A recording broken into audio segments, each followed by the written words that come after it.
কালো হয়ে জন্মানোটা নাকি অভিশাপের সমান হয়। কালো মেয়েকে ভালোবাসা যায় না, ঘর বাঁধা তো নয়। ছোট থেকেই পড়াশোনাকে তামু করেছে জীবনের সাথী।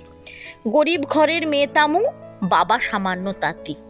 এক প্রকার বাবা জোর করেই দিল তামুর বিয়ে। অল্প কদিনেই ডিভোর্স হলো, সমস্যা কালো রং নিয়ে। বন্ধুদের সাথে তামুকে নিয়ে সুনীল হাসাহাসি করে। কালো হওয়াটা সত্যি অভিশাপ, তামু টের পায় হারে হারে। কালো বউ নিয়ে সমাজে নাকি চলাই যায় না। তামু তাই ফিরে গেছে বাপের বাড়ি, সংসার করতে দিল না। পড়াশোনা করে তামু এখন কালেক্টর হয়েছে। নতুন জীবনে চলার পথে অনেককে পেয়েছে। নতুন করে ভালোবাসার ছোঁয়ায় তমু অতীত ভুলে গেল। তনু অনেকের বুকে মাথা রেখে যেন অভিশাপ মুক্ত হলো।